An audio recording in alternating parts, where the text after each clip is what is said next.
Hello friends, thanks for joining us. I hope this talk is going to bless you. If you're anything like me, I'm sure you'll have heard people talking or posting on social media that 2020 is a year they'd like to forget. It didn't start that way. People had high hopes for this new decade that 2020 would be a time of clear and renewed vision. But now I hear from many people, and it may be your sentiment too, that 2020 is a year people would like to put in the rear view mirror. They want to write the whole year off. No wonder. Living through a pandemic, on full lockdown for months on end, worries over your health and the safety of loved ones, economic insecurity, uncertainty about future and finances, and all while dealing with a sense of disconnection and loneliness. It's easy in the natural to find all these things somewhat overwhelming, to get discouraged, to feel down. Instead of standing strong, we find ourselves not feeling so robust. It's possible to lose faith, to lose heart, especially now we hear of another full lockdown for a month with no end in sight. What we might find ourselves forgetting is who is on the throne, who is sovereign, who is in charge. Not the prime ministers or governments in power. It's not the scientists who have the terrible responsibility of having to work things out. The realities we find ourselves in loom large. We begin to get bogged down in the circumstances and not see the bigger picture. A.W. Tozer said, "You can take two small 10-cent pieces, just 2 dimes, and shut out the view of a panoramic landscape. Go to the mountains and just hold 2 coins closely in front of your eyes. The mountains are still there, but you cannot see them at all because there's a dime shutting off the vision in each eye." We turn away from God sometimes and seek to find more practical solutions. A 3-year-old girl, frightened by a burst of thunder, called out to her mother, "Mummy, I'm scared." Her sleepy mother said, "Go back to your bed. God will be there with you." The little girl stopped at the doorway.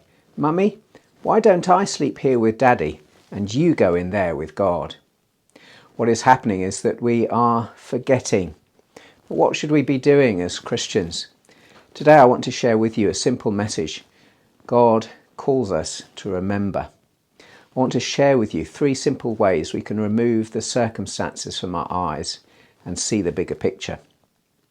The first way we are called to remember is to put up markers for the journey. If you have read anything of the journey of people of faith in the Old Testament, you'll hear countless stories of God's people naming places or putting up memorial stones to remind them of ways in which God has helped them. There are so many to recall. You might remember the time Jacob found himself on the way to face a sticky situation with his brother Esau, wrestling with God in the night. He fought with a man through the night, not realizing he was fighting with God. Jacob said, "I will not let you go unless you bless me." He received a new name, Israel, and a limp for his trouble. When he realized he had encountered God, he marked the moment and named the place Peniel, which means face of God. Jacob had had a significant moment with the Lord. He didn't want to forget it, so he marked the point on the map, his marker on the journey.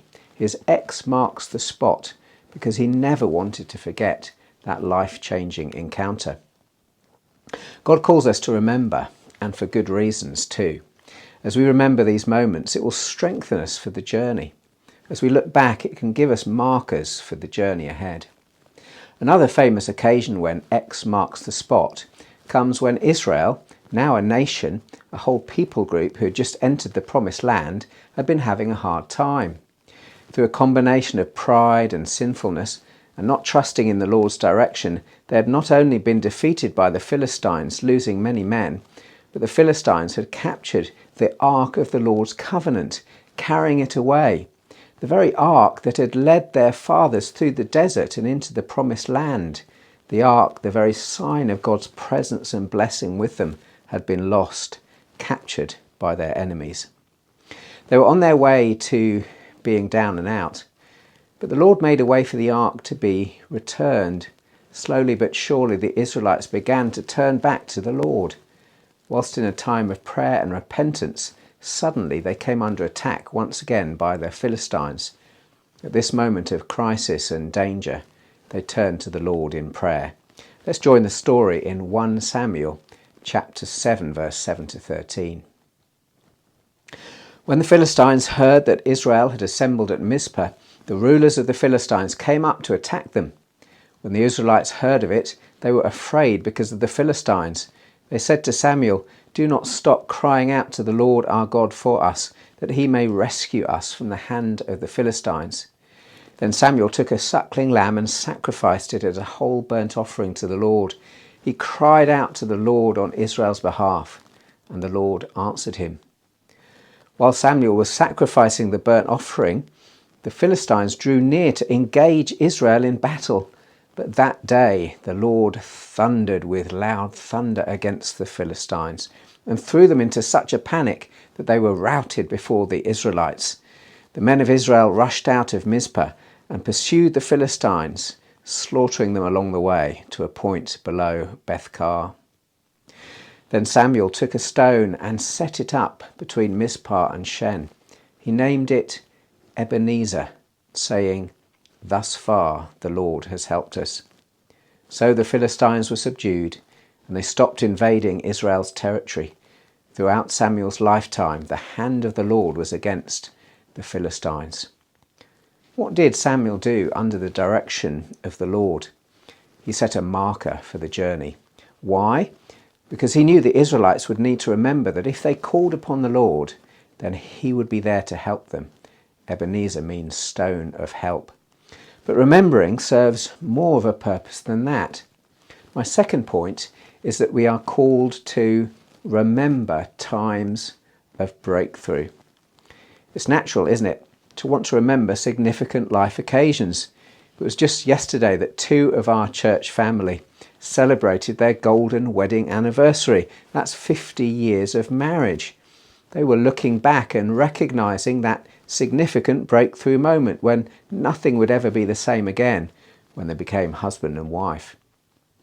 Wouldn't it be something if they didn't mark that occasion? If they failed to remember and celebrate, to put down a marker to say, this day our lives changed. And of course for them, they have now many markers along the paths of their lives to look back on, buying their first home, having their children beginning and ending jobs, and so on and so forth.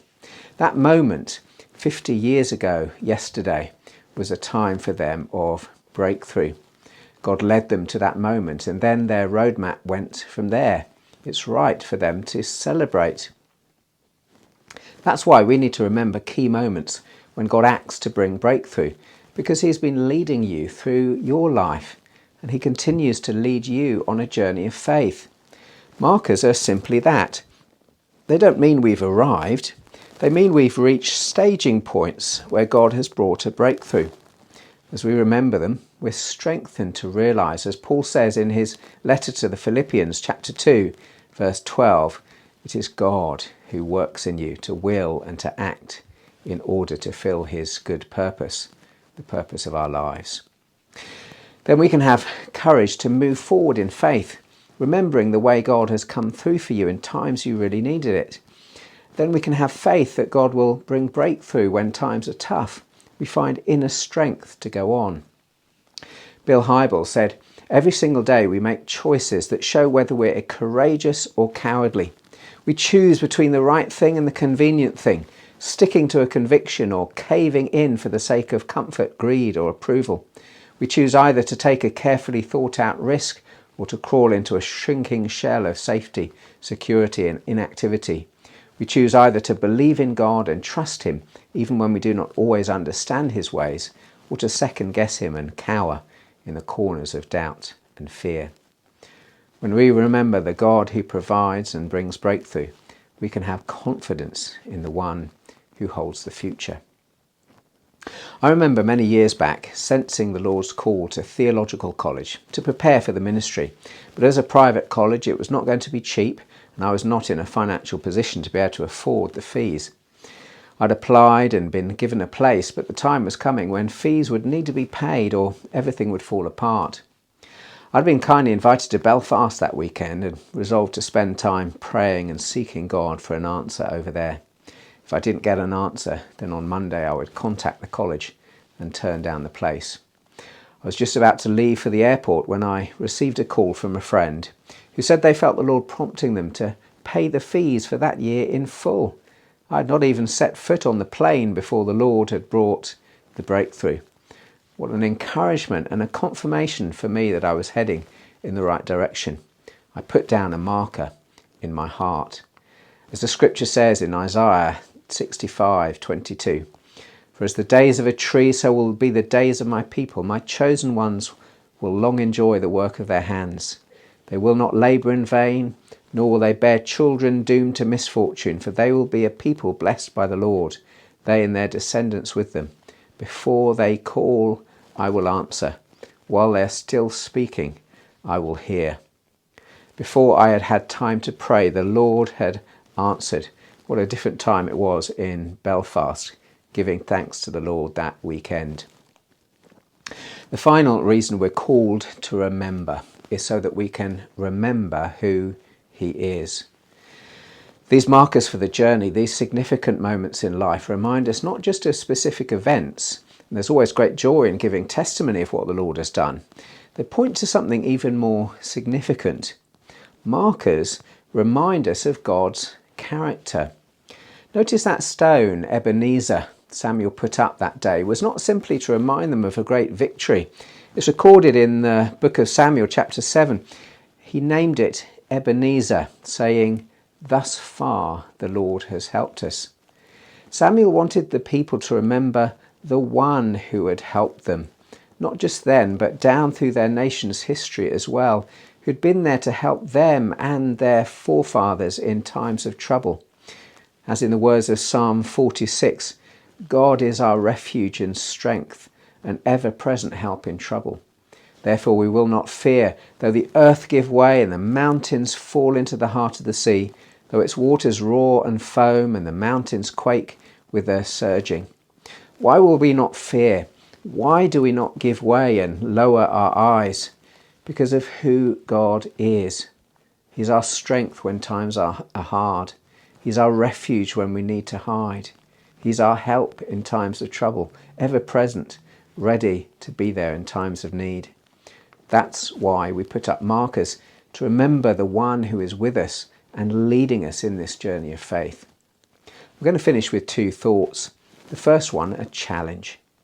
Can you think of a time in your life when you really saw God bringing a breakthrough? It could be the moment you gave your life to Him, or a time you saw God clearly at work to bring a breakthrough. Make a marker of that time. Perhaps share it with someone, journal it, write it down as a testimony of thanks for yourself and others to read. Give thanks in your heart for who God is, the God that you saw in the breakthrough. The other thought I leave you with is a command with a promise. Your journey is not complete.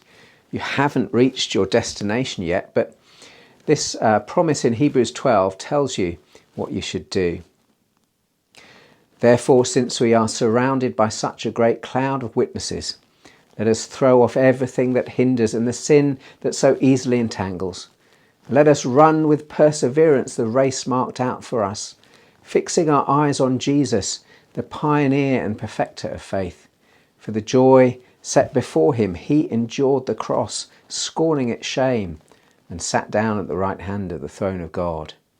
Consider him who endured such opposition from sinners, so that you will not grow weary and lose heart." As you fix your eyes on Jesus, remember all he has done for you. You are not alone. He is with you. The Lord will see that you get to your place of calling. So put down those markers.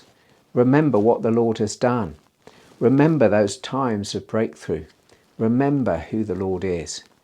And you'll get through this time and any other challenge that besets you, that you find yourself in, because the Lord is with you.